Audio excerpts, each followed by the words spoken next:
Hola, ¿qué tal amigos? Disculpen por no subir más videos de la serie. El último video que subí fue hace 3 meses. Como compensación, hoy les traigo un resumen de 40 minutos y de aquí en adelante abarcaré más capítulos de la novela, ya que la novela es muy larga. Recuerden que pueden leerla en la plataforma oficial de Naver en coreano y pueden ayudarse con la traducción automática de Google. Dicho esto, ponte cómodo, jala unas papas y disfruta del siguiente video. Larisa fue llevada al convento, pero una noche de esas intenta escapar. Al salir, finalmente su corazón latía con fuerza. Se agarró a la barandilla y se detuvo para recuperar el aliento. Después de un rato de jadear, en busca de aire, Larisa levantó la cabeza. Los elevados monasterios tenían paredes llenas de vidrieras altas y puntiagudas. En medio, solo había una ventana con vidrios polarizados. Era una ventana de vidrio temporal que había colocado solo por un tiempo, pero Larisa, que estaba obsesionada con las apariencias, no pudo evitar mirarla, ya que los cristales que se veían de noche eran como espejos. La superficie del vidrio brillaba intensamente y reflejaba los objetos hacia el espectador. Larisa se sorprendió cuando vio su reflejo en el cristal. El cristal era brutalmente claro, cuencas oculares hundidas y ojos abiertos sin vida, mejillas sin carne con la forma de los pómulos claramente visibles, un mentón sin grasa que cubra el exterior, por lo que no se oculta ninguna asimetría. Después de vivir entre sedas brillantes y perlas, fue impactante verse sin maquillaje y vistiendo solo ropa áspera de algodón. Incluso de hacer muchos esfuerzos durante mucho tiempo, la imagen del espejo solo mostraba lo miserable que era. No solo eso, sino que se sentía repugnante. Larisa cayó al suelo de piedra, agarrándose el pecho izquierdo con ambas manos. Un dolor agudo golpeó su pecho. Entonces, a sus 23 años, la duquesa Larisa muere a causa de un ataque cardíaco. Larisa de Valois muere sola. Su cuerpo colapsa por un infarto y no hay nadie que toque su puerta. Ningún sirviente, ningún pariente, nadie. Su obsesión con su belleza y con mantener la atención del príncipe fue su propia condena. Tras años de inseguridades, desórdenes alimenticios y dependencia emocional, su final llega como una ironía brutal. Muere exactamente como vivió, ignorada por quienes más buscó complacer. Lo más escalofriante es que el Papa, lejos de rendirle homenaje, ordena que su muerte se mantenga en secreto. El funeral no se celebra. El cuerpo es enterrado en una cripta secundaria y su nombre es silenciado por la corte. Ni una lágrima, ni una rosa, ni un susurro. Una gran duquesa, borrada como si nunca hubiera existido. Hay momentos que definen una vida. Hay decisiones que marcan un antes y un después. Y para Ariadne y Alfonso, este fue uno de ellos. La escena se abre en una capilla tranquila, bañada por la luz tenue del mediodía. Flores de bubardía blanca adornan el altar, símbolo de amor secreto y vínculo eterno. Es un lugar sagrado, pero también es testigo de un amor que ha sobrevivido a conspiraciones, muertes y vidas pasadas. Alfonso de Carlo está allí, de pie, vestido con gala ceremonial. Su rostro, usualmente sereno, ahora tiembla por dentro. Respira hondo. El sacerdote le hace la señal. Entonces, con voz entrecortada, Alfonso declara: yo, Alfonso de Carlo, tomo a Ariadne de Mare como mi esposa. Te juro que te seré fiel en las buenas y en las penas, en la enfermedad y en la salud. Te amaré y te respetaré hasta el final de mi vida. Pero no se detiene ahí. Rompiendo el protocolo, Alfonso mira a Ariadne a los ojos y con un susurro apenas audible, añade: te amo. Esas dos palabras resuenan más que todos los votos. Ariadne, que lo ha perdido todo antes, siente algo que hace mucho no sentía: plenitud y miedo. Una sola lágrima rueda por su mejilla, no por tristeza, sino por el peso de lo que significan esas palabras. Porque Ariadne no vino al altar solo con su presente, sino con las cicatrices de otra vida. Una vida en la que lo perdió todo. Una vida en la que este hombre murió por ella. Y ella no pudo salvarlo. Ahora lo tiene de nuevo frente a sí, vivo, firme, dispuesto a amarla. Y entonces Rafael se gira hacia ella. Ariadne de Mare, ¿aceptas a Alfonso como tu legítimo esposo? Ariadne asiente y responde con una voz que tiembla pero no se quiebra. Sí, y empieza su promesa, no como una princesa, sino como una mujer que ha vuelto de la muerte solo para estar con él. Yo, Ariadne de Mare, tomo a Alfonso de Carlo como mi legítimo esposo. en la riqueza y en la pobreza, en la salud y en la enfermedad, hasta que la muerte nos separe. Pero en su mente hay algo más. Ni siquiera la muerte nos separará. Si vuelvo a nacer, si el tiempo se repite, volveré a ti, porque estamos destinados. Rafael sonríe suavemente y cierra la ceremonia con la frase más esperada: el novio puede besar a la novia. Y en ese momento, Alfonso la besa, no como un príncipe, no como un gobernante, sino como un hombre que al fin tiene a la mujer por la que ha esperado toda una vida. Y otra más. El rey León III se entera de todo lo sucedido entre Vero y se enoja mucho, ya que su hijo rechazó la oportunidad de convertirse en rey de Gálico. Sin embargo, a diferencia de antes, actualmente hay muchas princesas que podrían ser futuras prometidas del príncipe y así formar alianza con algún país. A todo esto, a Isabela y Octavio les iba bien en sus negocios, ya que ahora Octavio se dedica al contrabando de tabaco. Ya que el señor Caruso, desde que se convirtió en líder de la ciudad unisola, dejó de hacer ese tipo de negocios. En otra línea narrativa, se desarrolla un conflicto diplomático entre el Papa Ludovico y el embajador de la República de Oporto. Este último es acusado de haber fracasado en la transmisión adecuada de documentos diplomáticos que implicaban al reino de los etruscos. El embajador se humilla, promete enviar informes y ruega por indulgencia. Pero el Papa no está convencido. Su tono es cortante y deja claro que más allá de las disculpas, lo que busca es una excusa política para sancionar públicamente a la República. Una especie de aviso al mundo. Podemos y vamos a castigar, aunque no seamos santos. Si quieres seguir adelante sin problemas, tendrás que traer algo realmente bueno. Es decir, un soborno diplomático disfrazado de tratado. Tras semanas de tensiones, apariencias y batallas políticas entre Vero, Ariadne finalmente regresa a San Carlo, su hogar. No hay procesiones ni trompetas, solo el rodar de su carruaje entrando por la gran puerta y una cálida bienvenida que no necesita palabras. Sasha, su leal doncella, corre hacia ella como si no pudiera contenerse más. Ariadne la ve, abre los brazos, y ambas se funden en un abrazo que habla de confianza, de reencuentro, de hogar. Sasha, visiblemente emocionada, le susurra al oído que tiene algo urgente que contarle, pero Ariadne también tiene una bomba para compartir. Se inclina suavemente y le dice que se casó. La noticia hace que la criada casi se caiga de espaldas. Estalla una ráfaga de preguntas. ¿Cuándo? ¿Dónde? ¿Con quién? ¿Cómo? Ariadne solo sonríe. Ambas se sientan en la habitación y la conversación se extiende por una hora entera. Hablan de Alfonso, de la boda en secreto, de lo que viene.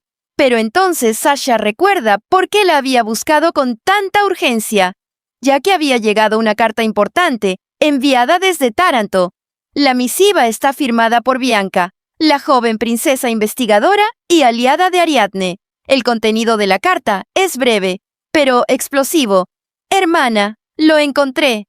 Bianca había descubierto pruebas contundentes sobre el verdadero origen de Hipólito de Mare. La niñera original ya ha fallecido, pero han surgido nuevos testigos capaces de declarar que Lucrecia fue infiel y que Hipólito no es hijo del cardenal de Mare. La carta finaliza con una promesa. Cuando regreses a San Carlo, te enviaré al testigo y las pruebas. Contáctame cuando estés lista. Ariadne, tras leer el contenido, sonríe levemente. No hay júbilo escandaloso, sino satisfacción contenida. Finalmente, tras años de intrigas y dolor, está más cerca de derribar la fachada de Lucrecia y expulsar a Hipólito de su entorno. No por venganza gratuita, sino porque sabe que son piezas peligrosas en el ajedrez político. Se toma un momento para calcular mentalmente si se envía un mensajero inmediatamente a Taranto para coordinar con Bianca el viaje de ida y vuelta, cambiando caballos día y noche. Tomaría alrededor de 2 semanas. Es un riesgo, pero el premio es alto. Pruebas sólidas y un testigo dispuesto a hablar. Para Ariadne, esta carta no solo es un informe, es una llave. La llave para cerrar un capítulo sucio en la historia de su familia y tal vez, al mismo tiempo, abrir una vía para purgar de una vez por todas a los impostores que han vivido a su costa. Ariadne recibe una visita de Julia de Valdezar. La conversación es íntima y significativa. Sancha había hecho los arreglos para reunirlas, y la escena inicia con nostalgia y una confesión inesperada.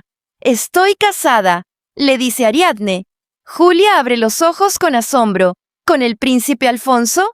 Ariadne asiente. Julia ríe con sinceridad. «¡Tan bueno! ¡Felicidades!». Con eso se disipan los miedos. Ariadne temía rechazo o celos, pero Julia muestra cariño genuino y comprensión. Ambas conversan del matrimonio, de sus respectivos caminos y del pasado que las unía en la juventud. Pero también tocan temas serios. Julia menciona que el Concilio de San Carlo está por abrirse y que muchas figuras importantes están llegando a la capital. El clima es tenso y político. Julia comenta que sería ideal que Ariadne hiciera pública su unión con Alfonso, ya que eso podría influir en los debates sobre la ley de amnistía alemana, que está sobre la mesa del concilio. Ariadne, sin embargo, no quiere oficializar su matrimonio aún. Para ella, fue una unión ante Dios, no algo para la política. No existe tal cosa como una posición oficial, le dice con sinceridad. Solo soy la hija del presidente del Consejo de San Carlo. Durante la visita, Julia también presenta a Ariadne a François, un joven que trabaja como doméstico, pero que evidentemente es más que un sirviente común. Julia le sugiere a Ariadne que podría ayudar con temas relacionados al concilio.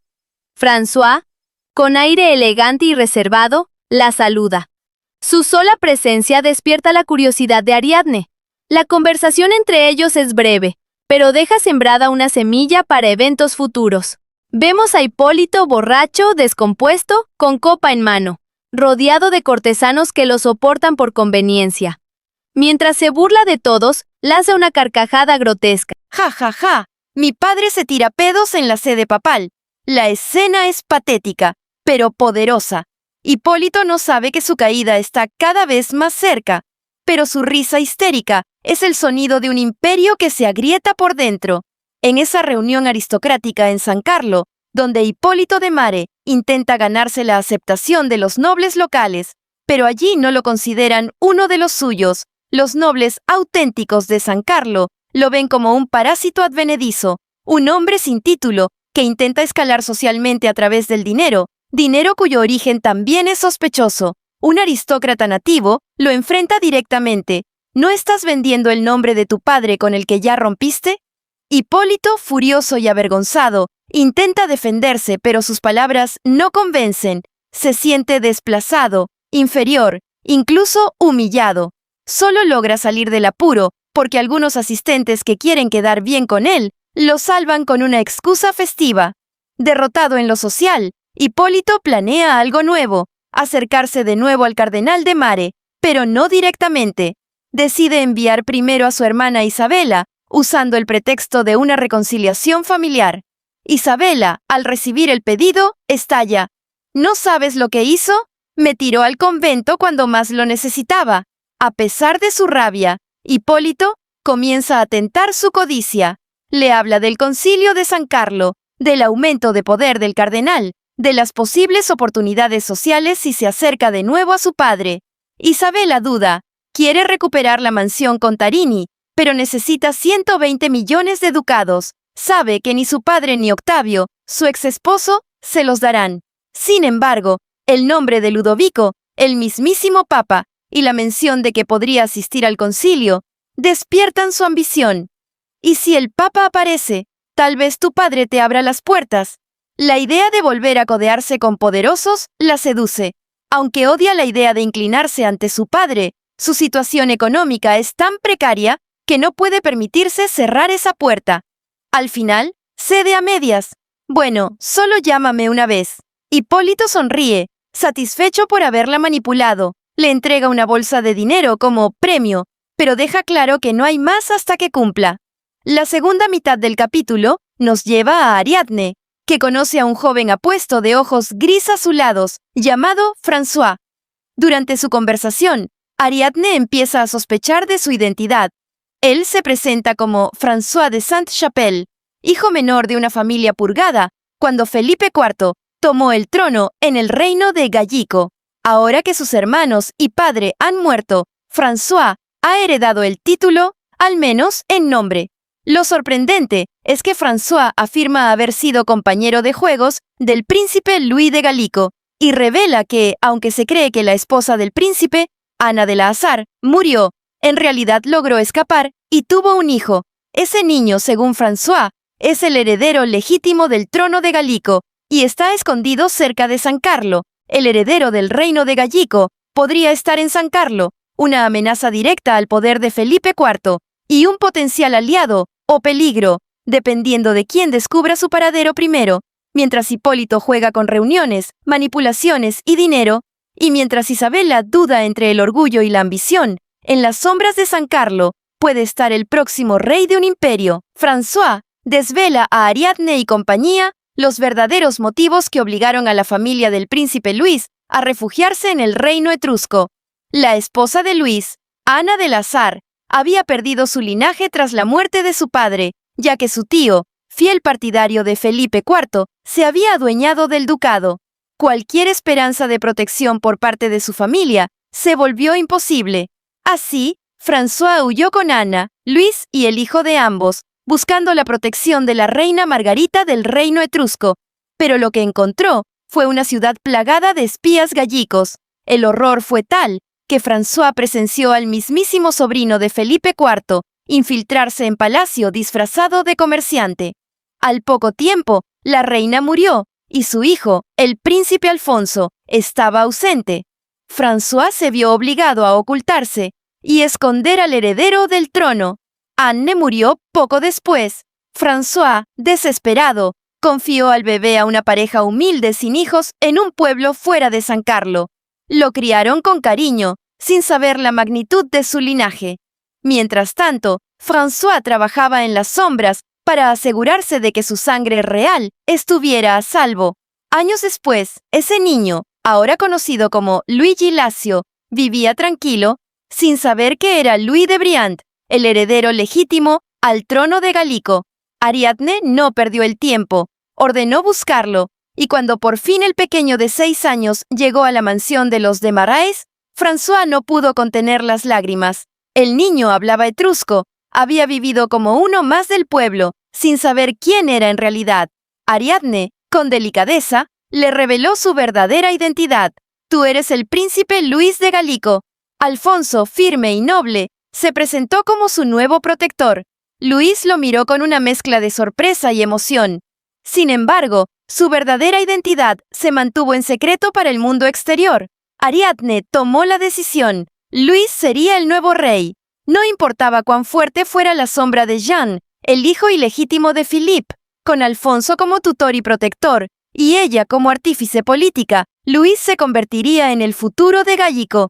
Mientras tanto, las intrigas crecían. Se hablaba de la ley Alemans y de su posible amnistía, la cual podría legitimar a Jean. Pero Ariadne, con su mente afilada, ideó un plan aún más poderoso: encontrar un documento que pruebe que Jean no solo era ilegítimo, sino fruto de un incesto entre Philippe y su hermana Augusta. François confirmó las sospechas. Había visto a Augusta fuera del palacio por casi un año, y los movimientos de Philippe coincidían. Si encontraban un certificado de nacimiento que confirmara aquello, Jean sería completamente deslegitimado. En paralelo, vemos a Isabela de Contarini reaparecer dramáticamente, trayendo a su hijo y rompiendo el hielo con su padre, el cardenal de Mare, en una escena cargada de emociones, gritos, bolsitas de oro y corsés ajustados. Mientras Isabela planea su regreso a la sociedad, su hermano Hipólito malinterpreta la amnistía de la ley Alemans como su pasaje a la nobleza, pero Isabela lo ignora y se marcha del brazo de un conde atractivo. Después de las revelaciones sobre el príncipe Luis, el escenario político de San Carlo se calienta. Pero ahora el foco se mueve hacia Isabela, el cardenal de Mare, y una jugada maestra orquestada por Ariadne que podría cambiar el destino del reino gallico para siempre. La noche comienza con Isabela brillando, literalmente, gracias a una tiara de topacio rojo regalada por el viejo y gordo marqués de Salvati, quien busca algo más que una sonrisa. Aunque ella simula inocencia, ya está calculando cuánto podría valer la joya. 500 ducados, piensa. Pero no, apenas llega a 100. De todos modos, es una ganancia fácil para una noche de risas y estrategia. Isabela juega su papel como una experta cortesana, deslizándose de vuelta al baile sin perder el estilo, mientras el pobre marqués se retira sin mucho que contar. Pero no todos están tan ciegos ante su encanto. Agosto, su fiel escolta, observa todo desde el asiento del cochero y ve más allá. No solo presiente que no podrá alcanzar ese árbol, sino que también ve literalmente el futuro. Predice una tormenta devastadora y al día siguiente, San Carlo se inunda. Una señal silenciosa de que este mundo está por cambiar. Al mismo tiempo, las piezas del rompecabezas de Jean, el hijo ilegítimo de Philippe, comienzan a encajar. Un mensaje clave llega desde Montpellier. No existe ningún certificado de nacimiento de un niño llamado Philippe Auguste o Jean entre los años 1121 y 1123. Esa omisión no es trivial. Es la prueba que Ariadne necesitaba para bloquear a Jean de toda posible sucesión. ¿Cómo? Con una jugada maestra. Impulsar el documentalismo, una ley que le daría valor absoluto a los documentos registrados en archivos oficiales de la Iglesia. Pero Ariadne va más allá. 1. Solo se reconocerán documentos guardados en los archivos del Santo Oficio. 2. Cada país tendrá solo una sede oficial con ese poder. Montpellier para Galico, San Carlo para Etrusco. 3. Y lo más importante, solo cuentan los documentos que ya existían al momento de aprobar la ley. El resultado, Jean, el supuesto heredero, queda fuera del juego, aunque se apruebe la amnistía de la ley Alemans. Sin certificado en Montpellier, no hay legitimidad posible. Un jaque mate político que sorprende incluso al propio cardenal de Mare, quien se rinde ante el genio maquiavélico de su hija. A pesar de su formación conservadora, el cardenal cede. Está dispuesto a ensuciarse por Ariadne, un gesto enorme en un mundo donde el poder suele estar por encima del afecto. Y entonces llega un invitado inesperado. El mismísimo Papa Ludovico pisa San Carlo. Con sarcasmo y desdén, critica la decoración brillante de la casa del cardenal, pero detrás de la ironía hay interés puro. Cuando el cardenal le explica la estrategia, permitir la amnistía mientras destruyen a Jean mediante el documentalismo, el Papa no puede evitar soltar una carcajada maliciosa. ¿De quién es esta idea?, pregunta, sabiendo que ha sido superado. El Papa Ludovico, sarcástico y mordaz, le recuerda al cardenal de Mare lo más valioso que posee, su hija Ariadne. Aunque el cardenal, torpe y emocionalmente limitado, ni siquiera sabe cómo cuidar de ella, Ludovico lo deja helado con una verdad disfrazada de broma. Cuídala bien. A continuación, el Papa se ríe junto al cardenal, como si fueran dos viejos mafiosos que acaban de engañar a un rey. ¿La razón? Felipe IV ha firmado ingenuamente un documento diplomático cediendo el puerto de Pisarino a la emperatriz Trevero, creyendo que con la ley Alemans, su hijo ilegítimo Jean tendría vía libre al trono. Pero no contaba con el plan secreto de Ariadne, permitir la amnistía, mientras entierra a Jean legalmente, porque sin un certificado en los archivos eclesiásticos, su linaje no existe. El Papa y el cardenal ríen como villanos de ópera, saboreando la victoria antes del golpe final. El enfoque luego cambia al Palazzo Carlo, donde se celebra una cena de bienvenida para el Papa Ludovico, una cena pequeña, exclusiva e incómoda. El rey León III recibe a Ariadne con sonrisas falsas y cortesía forzada. Ella, imperturbable, responde con neutralidad elegante. La tensión es tan espesa que podría cortarse con cuchillo. El rey intenta sonsacar información sobre el Papa, las cruzadas y cualquier chisme internacional. Pero Ariadne no suelta ni una palabra. Su sonrisa es tan educada como gélida. El rey termina reconociendo que no puede con ella, pero no lo admite. En la mesa se sientan León III, el anfitrión, Papa Ludovico, el invitado estelar, Cardenal de Mare Príncipe Alfonso Ariadne de Mare y el Duque César. Una mesa de 6, pero con tensión de 100.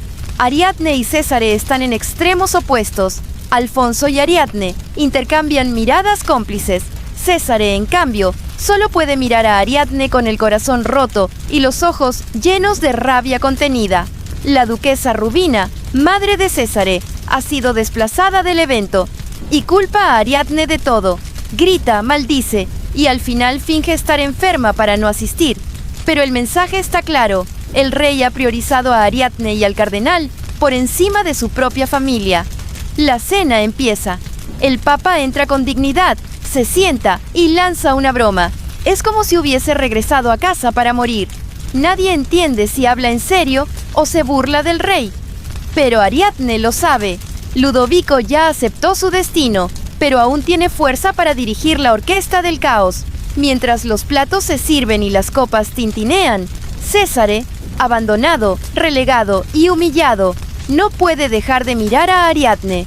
Ella, por su parte, está en su elemento, silenciosa, estratégica, lista para dar el siguiente paso. Mientras los cubiertos seguían moviéndose lentamente y las copas brillaban bajo la luz del palacio, la atmósfera no dejaba de tensarse. El rey León III, todavía aferrado a su papel de anfitrión adulador, comenzó a alabar sin parar al Papa Ludovico por su papel en la última cruzada. Cada palabra era más exagerada que la anterior, y aunque el emperador intentaba mantener la compostura, las comisuras de sus labios no pudieron evitar curvarse con una sonrisa genuina. Por mucho que uno sea un estratega, hay halagos que simplemente no se pueden resistir. Pero en el fondo, este no era un brindis por el pasado, sino un intento de empujar a Alfonso nuevamente a la guerra. Al principio, el príncipe escuchaba en silencio, con su expresión oculta bajo su cabello rubio, pero cuando su padre habló de eliminar herejes de la península, sus ojos lo atravesaron con una mezcla de decepción y amargura. Una vez más, León III quería que él hiciera el trabajo sucio mientras él disfrutaba los beneficios, y como si fuera poco, Ludovico se sumó al espectáculo con un discurso cuidadosamente elaborado sobre el valor de Alfonso. Lo llamó héroe, santo, símbolo de terror para los infieles, y cuando el cardenal de Mare se unió con elogios sinceros, el ambiente se llenó de aplausos, pero no de alegría, porque en esa mesa nadie sonreía de verdad, ni Ariadne, ni Alfonso, ni siquiera León III. Todos sabían lo que realmente significaba todo eso: una nueva cruzada, una nueva separación, una nueva excusa para alejar a Alfonso de San Carlo y de su esposa. Alfonso solo bajó la cabeza y fingió interés en su comida. No había necesidad de responder. Su silencio era su protesta. Ariadne, con los puños cerrados bajo la mesa, temblaba. Ella sabía que estaban intentando convertirla en una viuda viva. Entonces, entre el incienso de los platos y las sonrisas artificiales, una nueva voz rompió la tensión. Fue el duque Césare, que como siempre, habló cuando menos se necesitaba. Lleno de optimismo, aprovechó el tema para defender la amnistía de la ley Alemans. Habló de segundas oportunidades, de talentos desperdiciados por culpa de un nacimiento ilegítimo, de justicia social, pero no convenció a nadie. Alfonso solo lo observaba beber, con una mezcla de risa contenida y desprecio. ¿Cómo podía Césare quejarse de no tener oportunidades cuando Ariadne, una hija ilegítima, había llegado tan alto por mérito propio? Y sin embargo, León III lo apoyó. Elevó su copa y sonrió. Creo que si tienes talento, deberías usarlo, sin importar de dónde vengas. Luego miró a Ariadne y la usó como ejemplo. Una niña con alma noble, salvada por mi generosidad, ahora ayuda a los pobres como condesa. En ese momento, la mesa entera quedó en silencio. Todos sabían que León III no había querido salvarla, había querido poseerla. Todos sabían que su generosidad tenía intereses detrás. Todos, excepto él mismo. Ariadne apenas sonrió. Sus ojos, duros como el mármol, no se dejaron impresionar. Alfonso sabía exactamente lo que esa sonrisa significaba. Esto no quedará así. Finalmente, León III lanzó la pregunta que todos esperaban, pero que nadie se atrevía a pronunciar en voz alta. ¿Se aprobará la amnistía de la ley Alemans? El aire se detuvo por un instante.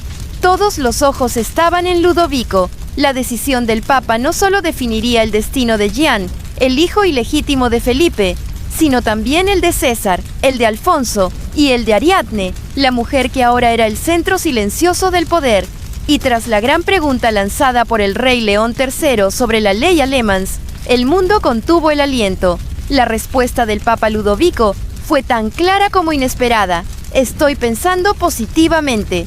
Así, sin rodeos, el líder de la Iglesia dejó claro que apoya la amnistía, provocando un estallido interno en César, que apenas pudo contener su emoción. Por dentro quería gritar: «Gracias, Santo Padre», y besarle los pies. Si la ley se aprobaba, su fecha de nacimiento adulterada le abriría el camino a la sucesión real. Pero lo que César ignoraba es que el refuerzo del documentismo, impulsado por Ariadne, invalidaría cualquier trampa documental. Para la ley, no habría César heredero, solo un hombre con papeles falsos. El futuro que veía como suyo era una ilusión, y Ludovico lo sabía. Lo miraba con ternura y una sonrisa falsa, como quien ve a un niño persiguiendo mariposas en medio de una tormenta. Mientras tanto, los rumores estallaban en San Carlo. El cardenal de Mare, una figura que hasta hace poco parecía secundaria, era ahora considerado el verdadero hombre fuerte tras el Papa. El Papa no entra a ninguna reunión sin él. Todos los documentos pasan por sus manos. Incluso el impuesto al vino está siendo modificado por él. Y con el nuevo impuesto sobre el vino, producido por los monasterios, muchos señores del centro-sur comenzaron a ver una oportunidad. Si el vino religioso se encarecía, los productores laicos ganarían poder. Los salones de influencia se reactivaron, y en ese contexto apareció Hipólito, el hijo ilegítimo del cardenal, un juguete nuevo para los poderosos. Hipólito fue invitado al exclusivo salón del conde Pinatelli, un noble del sur con ambiciones políticas. Fue recibido como un héroe, elogiado, halagado, mimado con licor de 1077 y convencido de que era alguien importante. Hipólito es un joven brillante con gran futuro. Tu padre es el cardenal de Mare. Con la ley Alemans, tú también puedes tener un cargo real. Hipólito flotaba, bebía grappa, sonreía, alardeaba. Prometió traer a su padre, como si lo tuviera en la palma de su mano. Pero cuando volvió a casa, el licor se desvaneció, y con él, la ilusión. Sabía que su pasado lo perseguía, el contrabando de Pahuac, una droga prohibida que él mismo formulaba y distribuía. Y lo peor, no era una calumnia, sino un hecho. Si alguien cavaba en su pasado, todo explotaría. En un intento desesperado de controlar la situación, Hipólito bajó al muelle, a su viejo escondite, donde guardaba la mercancía y hablaba con Marco, el jefe de su red criminal. Pero lo que encontró fue todo menos lealtad. Marco, calvo, corpulento, con cicatrices y mirada de verdugo, no confiaba en Hipólito. Sabía que el chico estaba a punto de traicionarlo para limpiar su imagen. ¿Salirte ahora? Con todo lo que sabes, ¿quieres irte a otra banda? Aquí no se sale así nomás. Los matones gritaron: «Remójalo, hermano». Y aunque Marco se mostraba razonable, su forma de razonar era terrorífica. Si te golpean y se te revientan los intestinos, te mueres. Mejor 3 deditos, solo 3. Hipólito, pálido, temblando, supo que había llegado al punto de no retorno. Después de enfrentarse con Marco y arriesgarlo todo, Hipólito logra lo impensable: abandonar el mundo criminal sin perder los dedos. Sí, como lo oyes, no es metáfora. Marco, el despiadado jefe del puerto, acepta el retiro de Hipólito con una condición: que se vaya sin nada. Y así fue. Le arrancó el negocio, la fórmula secreta de Pahuac, el almacén, incluso la ropa interior. Pero sorprendentemente, Hipólito no estaba triste.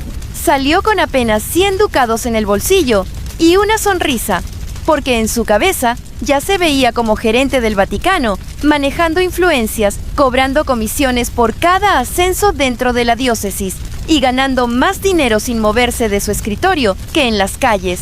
Un nuevo tipo de estafa, más elegante, más divina. Y según él, totalmente moral.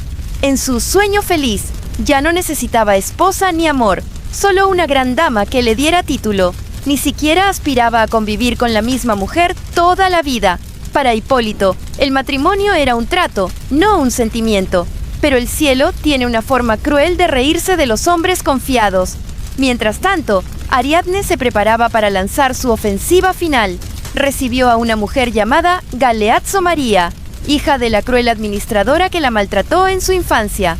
La mujer traía 2 tesoros mortales, un diario escrito por Lucrecia y una caja con objetos personales, incluyendo un botón con un escudo de serpiente escupiendo fuego.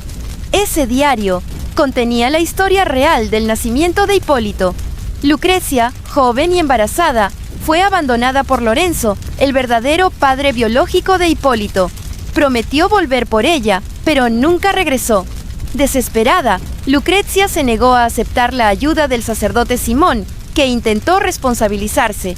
Ella lo rechazó con odio y asco, y mientras eso ocurría, guardaba un botón de plata con el escudo de una familia noble, símbolo de un amor imposible. Hace 2 meses que se fue Lorenzo, y no me viene la regla. Simón quiere ayudarme, pero lo odio. Quiero morirme. Era un testimonio crudo, visceral, demoledor. Ariadne sabía lo que tenía entre manos, una prueba irrefutable de que Hipólito es hijo ilegítimo, y una historia tan repulsiva que ningún hombre con poder la aceptaría sin romper con Lucrecia para siempre. Incluso el cardenal de Mare, el padre adoptivo, no podría perdonarla si leía estas páginas. Y lo más irónico es que mientras Hipólito soñaba con títulos y púrpuras papales, su madre lo había condenado desde su diario, desde su propia tinta. Este es el final del Hipólito que no quería parecerse a nadie. Ahora está a punto de quedar enterrado por la verdad que su madre quiso ocultar. Y mientras Hipólito soñaba con poder, la tormenta ya estaba cayendo sobre él. Después de que Galeazzo María entregara a Ariadne la prueba definitiva, el diario de Lucrecia, no pidió dinero, ni favores, ni protección. Solo una cosa: venganza por su madre asesinada. Y Ariadne, aunque sabía que no era completamente inocente de aquella muerte, le respondió con una promesa simple: tu deseo se hará realidad. Pero la venganza no se sirve con palabras, sino con acción. Ariadne ordenó lo inevitable: recolectar todos los documentos escritos por Lucrecia, buscar un grafólogo que certifique la letra e investigar la familia a la que pertenecía aquel botón de plata, grabado con una serpiente que escupía fuego. La cacería había comenzado. Mientras tanto, lejos de sospechar lo que se cocinaba en su contra, Hipólito seguía soñando con acercarse a su padre, el cardenal. Quería poder, quería conexiones, quería un puesto, y justo en ese momento, el Papa Ludovico fue alertado. El obispo Bebich, uno de sus enemigos políticos, aprovechó el descuido del momento. Mientras el cardenal de Mare celebraba misa, Bebich llegó con una bomba. Su santidad, el hijo del cardenal de Mare está vendiendo cargos públicos y, algo peor, está detrás de la distribución del humo del diablo. Un cigarro, no cualquiera, sino uno que atrapaba el alma, te hacía sentir como un dios y luego te destruía cuando lo dejabas. Una droga letal que estaba envenenando San Carlo. El Papa palideció. El hijo del cardenal vendiendo cargos y narcóticos bajo su nombre. Era impensable. Y sin decir palabra, Ludovico abandonó la mansión de los de Mare bajo excusa diplomática para distanciarse del escándalo antes de que estallara. Pero para Hipólito, ese día solo era el inicio de su ascenso. Llegó a la mansión de su padre, gritando con una sonrisa idiota: ¡Padre! ¡El hijo mayor ha regresado! La criada de Ariadne apenas lo soportaba, pero lo dejó pasar. Hipólito entró triunfante, sin saber que el cardenal ya había leído el informe del Papa. Y entonces ocurrió. ¡Flash! Un fajo de documentos fue lanzado al rostro de Hipólito. Tráfico de humo del diablo. ¿De qué mierda estás hablando? El cardenal estalló. El Papa había recibido una acusación con detalles. Reuniones con nobles, sobornos disfrazados de regalos, ventas ilegales bajo la organización Seong Wang Cheong. Y el nombre Hipólito de Mare estaba en todas partes. Hipólito, confundido, leyó en voz alta: el conde Pinatelli pagó 36 ducados por un puesto. Además, recibió una asignación de 5 ducados. Hipólito gritó indignado: «Pero si ni siquiera los cobré todos, el caballo estaba herido ese día». Una excusa absurda. El cardenal lo fulminó con la mirada. «Idiota, todo comienza así». Y cuando el cardenal le preguntó cómo estaba ganando dinero, Hipólito no supo qué decir.